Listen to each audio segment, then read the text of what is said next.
Happy Sabbath. Blow you follow everyone.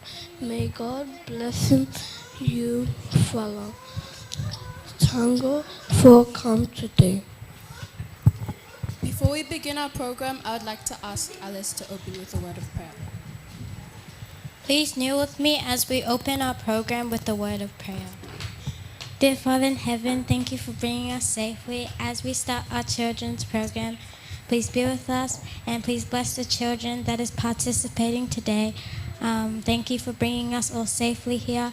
I pray, Lord, that you be with us. In Jesus' name we pray. Amen.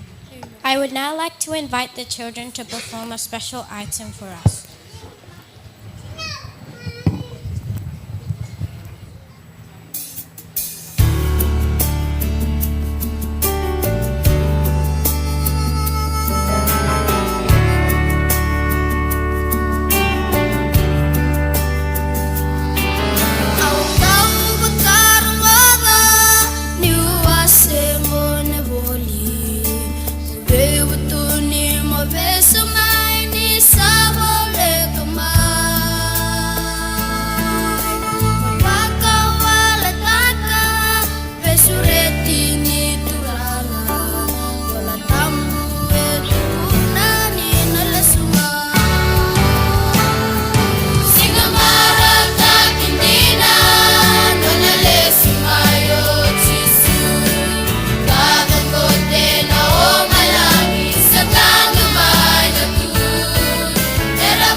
Every quarter, our worldwide church has a special children's Sabbath where our children participate in church. Also, a special offering is collected to fund projects in an area of the world.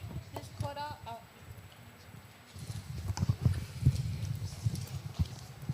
This quarter, our 13th Sabbath offering will be going to our very own South Pacific Division. The South Pacific Division includes countries such as Papua New Guinea, Vanuatu, Solomon Islands, and Tuvalu, Fiji, Samoa, and Australia. The South Pacific Division has two 13 Sabbath projects this quarter. One of the projects is to establish Hope Channel Television and Hope FM Radio in Papua New Guinea. The other project is the King Kids Discipleship Series, 5 children's series of 13 episodes each for broadcast and digital platforms worldwide.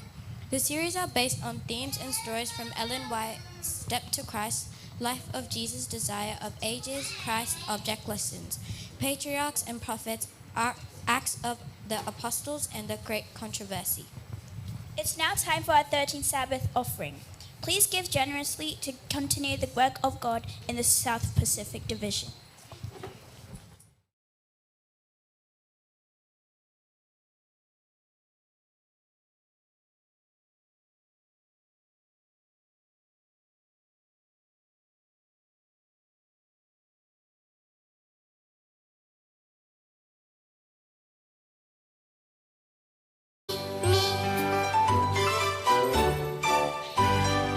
Jesus loves the little ones like you, you. Jesus loves the little ones like you, you. Little ones like you, Jesus loves them too. Jesus loves the little ones like you, you. Little ones like you, Jesus loves them too. Jesus loves the little ones like you, you.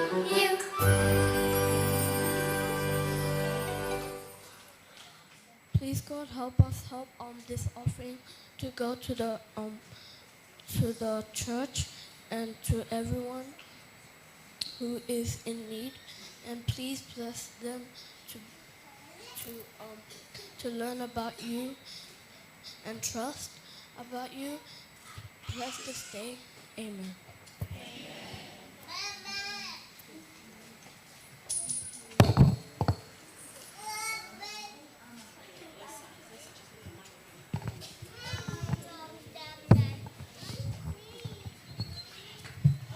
One day, Jesus was preaching in a house.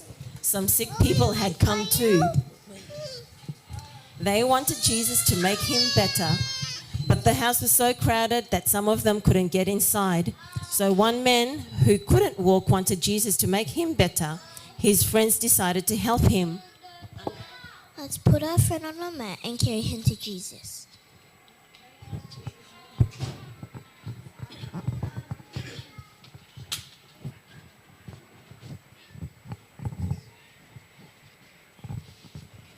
I have to walk on the ground. Oh no, it's too crowded. Oh no. Oh no, it's too crowded and we can't get in. What should we do? We really want our friend to get better. I have an idea. We can climb the side of the house and put our friend down through the roof. I did it. The friends carefully carried the lame friend up the outside steps onto the flat roof of the house.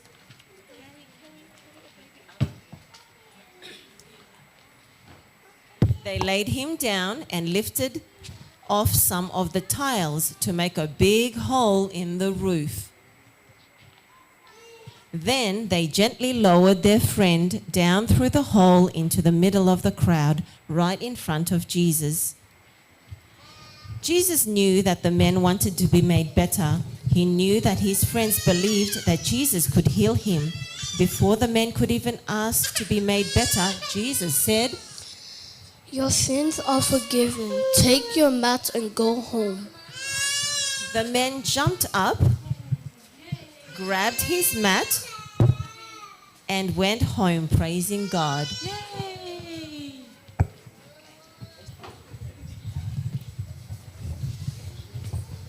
I pray you may enjoy good health. 3 John 2.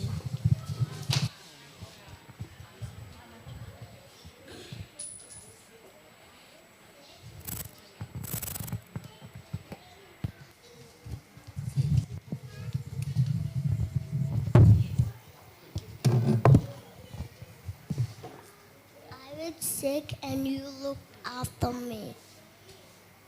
Matthew 25, verse 6.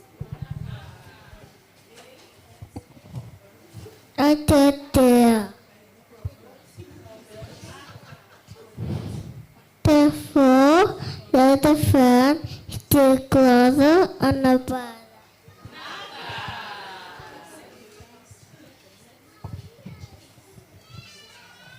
Jesus Christ. Jesus Christ.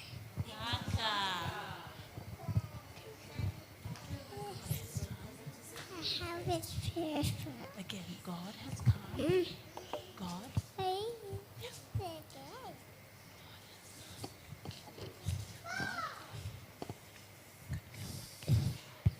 God has come. Just happy people. Luke 7:16.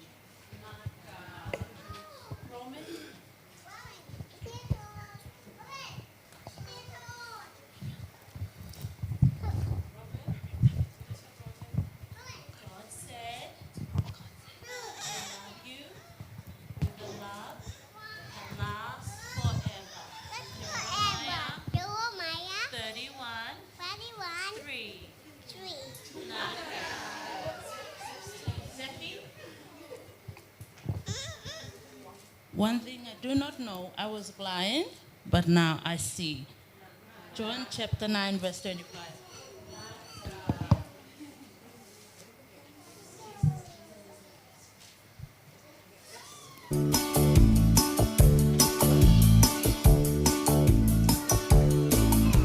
Jesus is my best friend, my best friend, my best friend.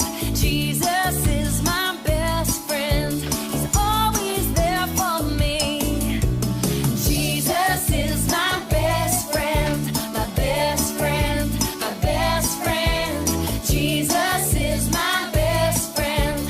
He's always there for me. On Sunday, Monday, Tuesday, Wednesday, Thursday, Friday, and Saturday. Jesus is my best friend. He's always there for me. Yeah.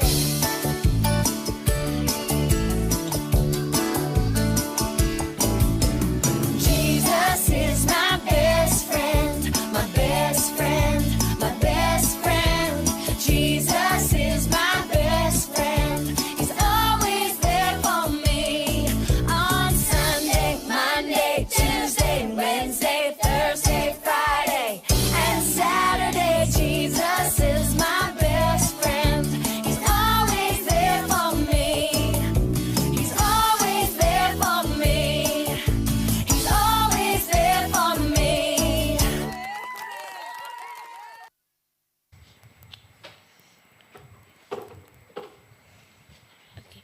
Shares lost people who are in need. Practice hospitality. Romans 12:13. Happy Sabbath Church. Today my sermon is come to our house. Priscilla and Aquila were tent makers. They had to leave Rome. The emperor ordered all the Jews to leave. They moved to Corinth. They opened their homes to Paul and studied the gospel. Paul stayed there and worked with them for 1.5 years. But he taught the Corinthians about Christ. Sometimes Priscilla and Aquila traveled to other places. While in Ephesus, they opened their homes to Apollos, another person who was teaching about Jesus. This is a lesson about service. Hospitality clearly demonstrates Christ's love and caring to those who are welcome and help break down barriers to the gospel. I serve God when I am kind to those who are invited to in my home. Amen.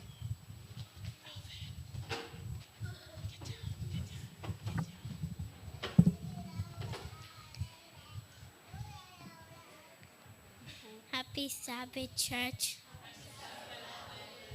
I'll be speaking from Lesson T, Messenger on a Mission. Paul is concerned about the church in Corinth, so he sends Titus a letter to prepare the way for him to visit.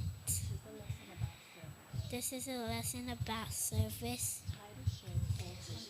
Titus shared Paul's concern for the Corinthians and carry Paul's messages to them. God asks us to do the same. To share his concern to others and carry his message of love to them. Helping them all we can. As the Father has sent me, I am sending you. John 20:21. Amen.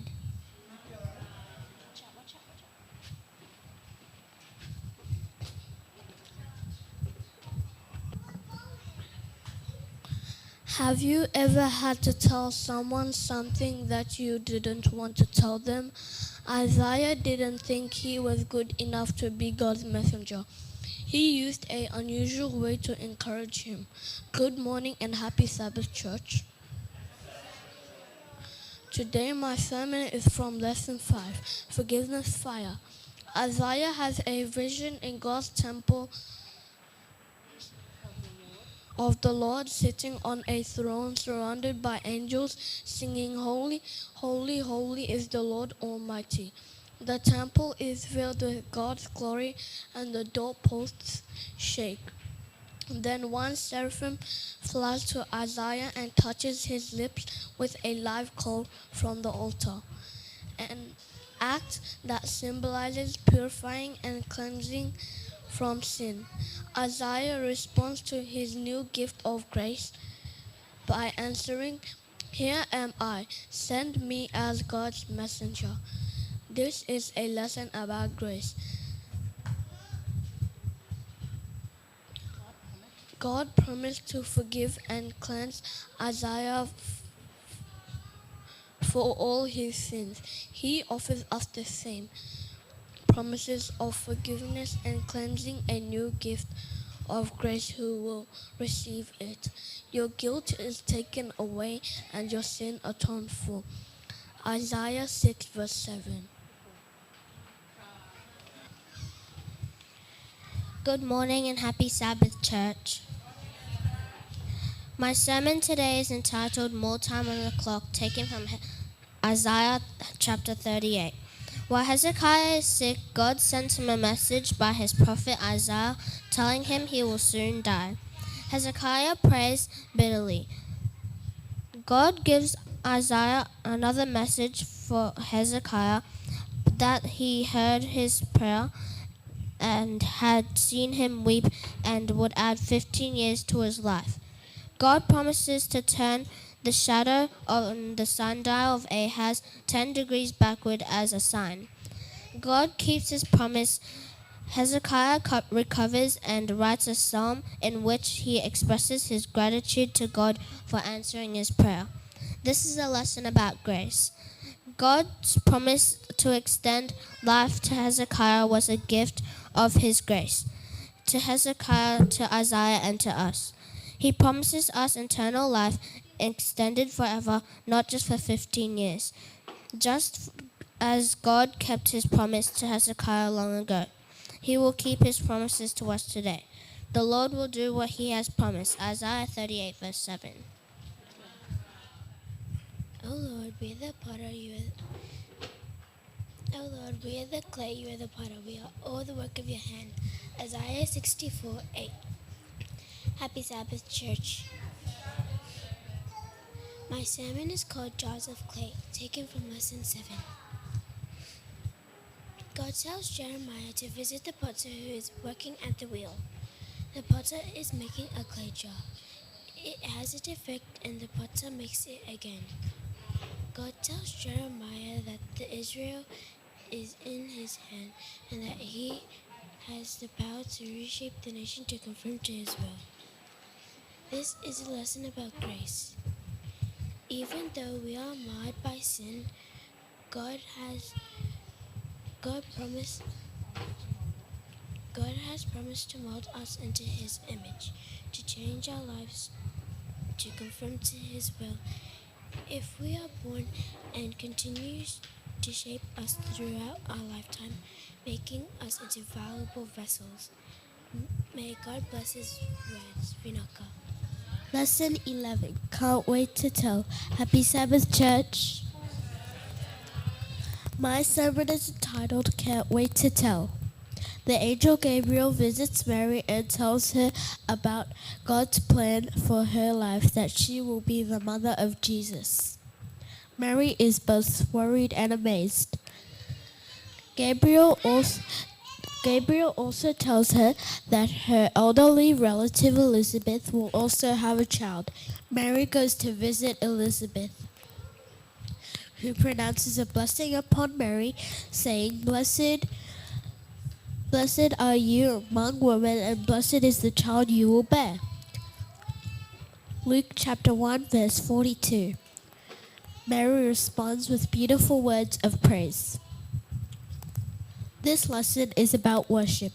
Both Mary and Elizabeth had much for which to praise God, and they shared their wonderful news with each other as an act of worship. Mary's song of praise, known to many Christians as the Magnificat, tells of her personal love for God and her praise to Him for the great things He has done for her. The Magnificat still inspires people around the world today. My soul glorifies the Lord, and my spirit rejoices in God, my Savior. Luke chapter 1, verse 46, verse 47. I worship God when I tell others about my love for Him.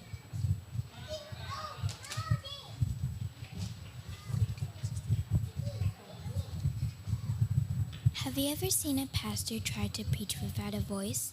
If he couldn't speak because of a cold, what would he probably do? Yes, he would ask someone else to preach. My sermon is about the temple priest who had a message from God, but he couldn't speak. He had lost his voice. Good morning and happy Sabbath, church. My sermon is from lesson 10. An angel comes to Zechariah while he is as a priest in the temple, and tells his wife Elizabeth that they will have a son who will prepare the way for Jesus. Because he doubts, Zechariah becomes mute. When the baby is born, God restores Zechariah's ability to speak when he insists naming the baby John, as the angel directed. Zechariah publicly sings a song of praise to God of a miracle of his son's birth. This is a lesson about worship. Sharing the wonderful things God does with us for others is an act of worship. God enjoys our public words of joy, of praise of His many blessings. Praise to be the Lord, because He has come to His people and redeemed them. Luke 1:68.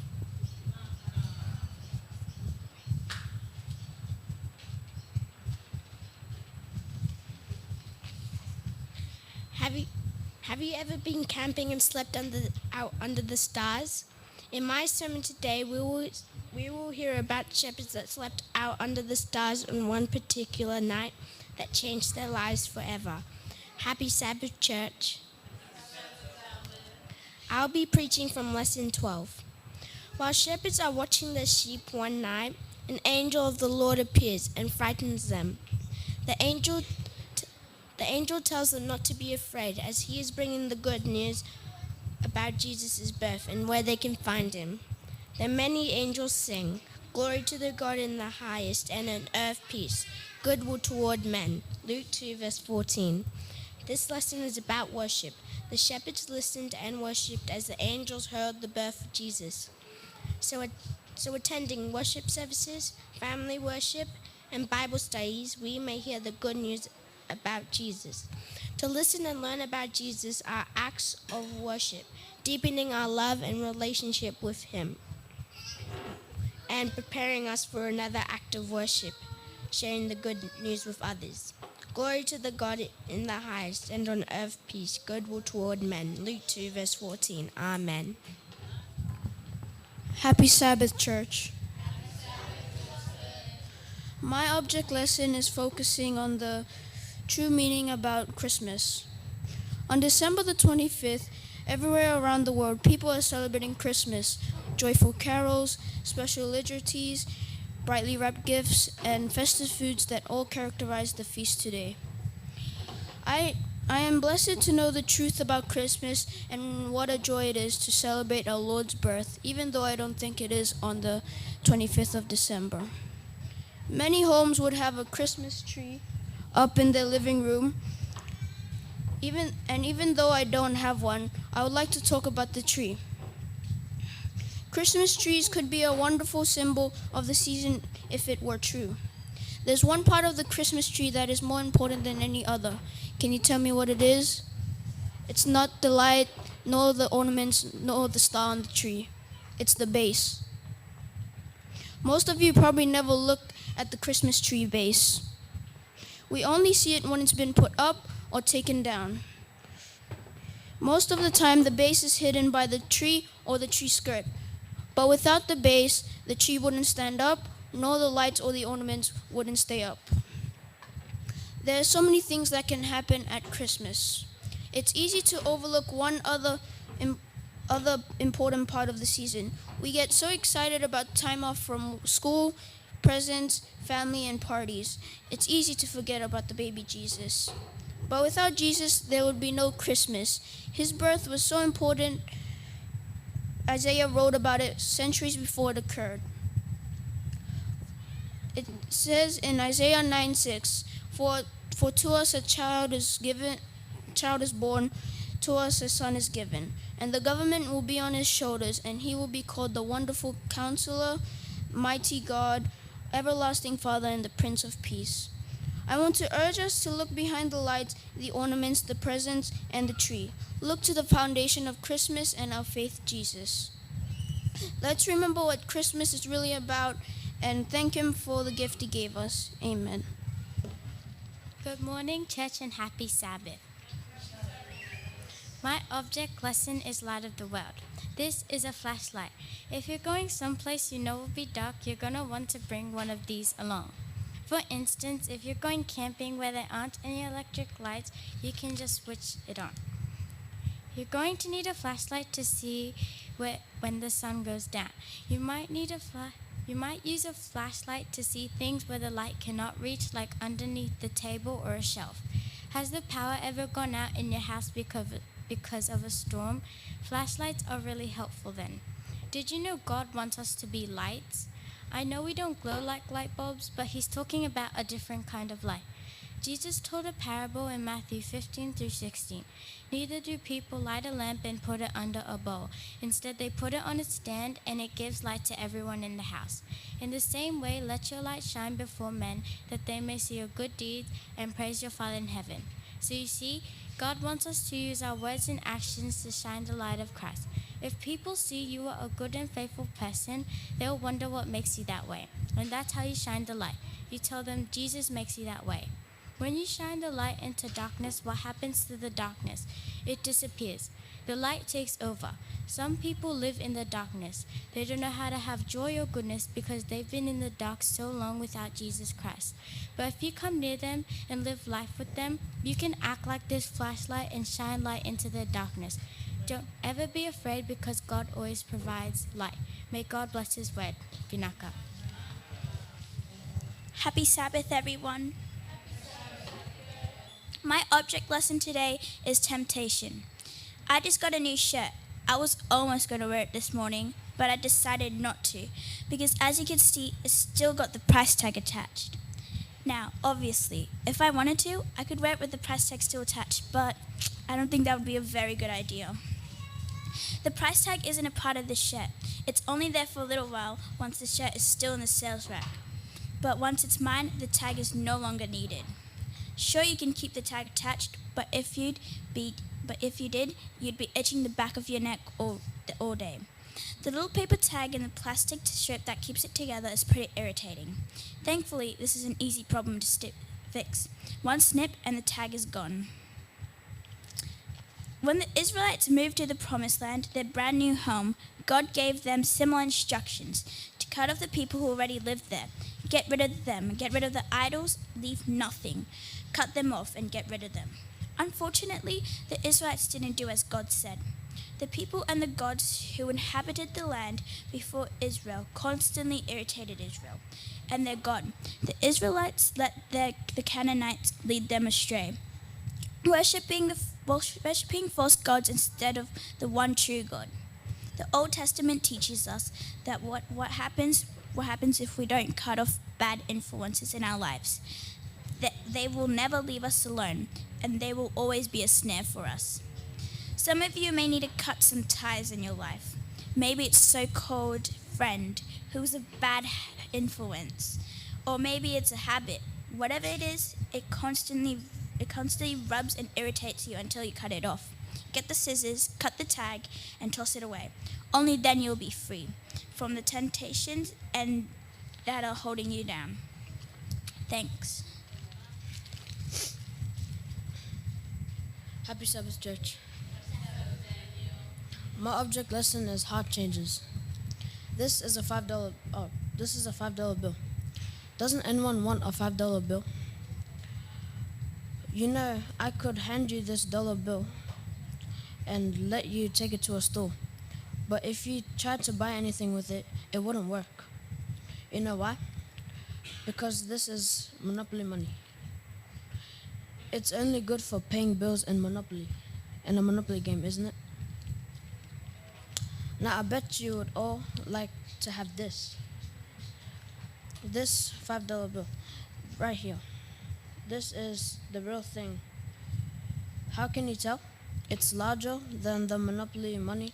It's different. It's a different color. It has different printing on both sides. It says Australia written on it, and the portrait of the late Queen Elizabeth. You know, as distinct as this dollar bill is, there are people out there who still try to copy it. They can copy the paper, the ink, the colors, and the designs to make counterfeit money. But even if you do all that, you can tell a real dollar bill not by the outside. You see, every dollar bill has security thread inside the fibers of the bill. Did you know that? This little fiber, made of a type of plastic or polymer, depending on the size of the bill, is actually woven into the $5 bill. It's almost invisible when you look at it. But if you hold it up to the light, you can see the security thread appear as a solid line. So we can say this is a $5 bill, not because of the outside, but what's inside.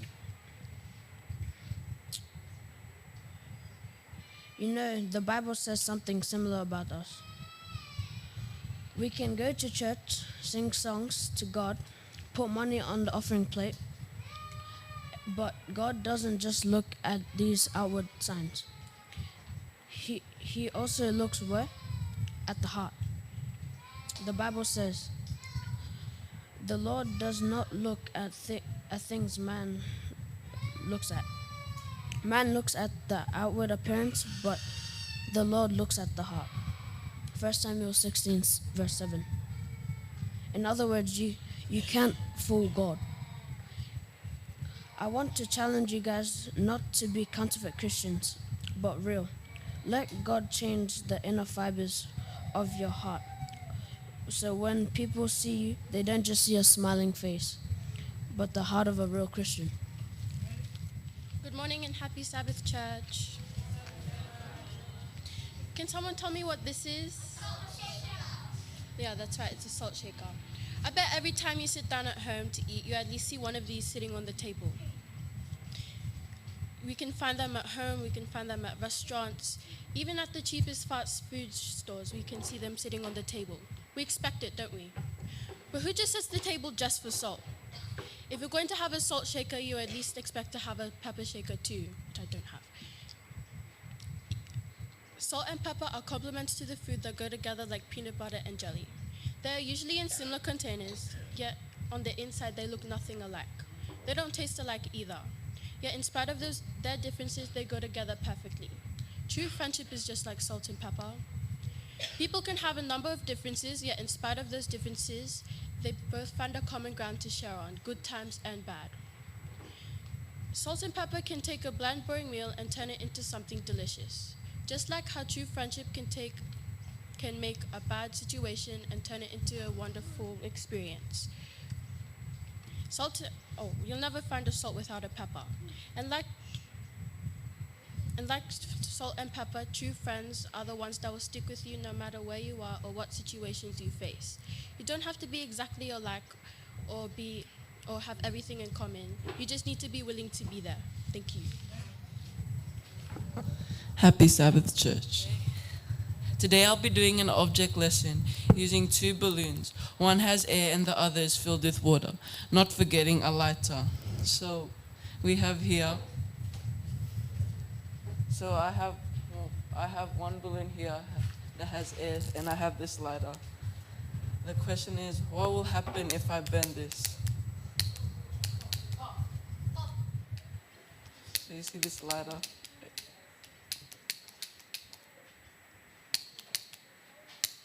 So what will happen if I bend this?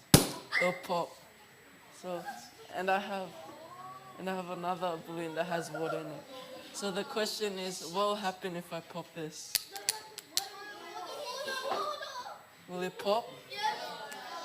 So the question is, why didn't it pop?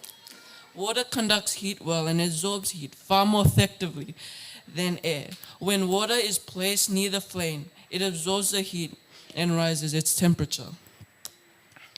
The balloon represents us. The water represents the Holy Spirit. And the fire represents sin. If you don't have the Holy Spirit in your life, you'll be easily overcome by sin and fall. However, if the Holy Spirit is in your life, you will not fall for Satan's demise and temptations. As Bible-believing Christians, we must strive to have faith and stand firm in the hope of Jesus Christ.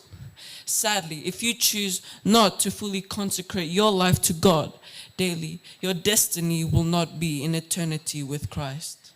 Don't think that having a part-time relationship with God is enough. If your life is hidden with Christ, the Holy Spirit will stand by your side 24 hours a day, 7 days a week throughout trials and temptations of the evil one. Build your lives on Christ and His Word. Pray that the Spirit of God will fill our lives daily, just like the balloon filled with water, unharmed by the flame. Listen to what the Bible says. In Isaiah 11:2, it says, "The Spirit of the Lord will rest on him, and the Spirit of wisdom and of understanding, and the Spirit of counsel and of might, and the Spirit of knowledge and fearing of the Lord." Amen.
Menunggu da que de esa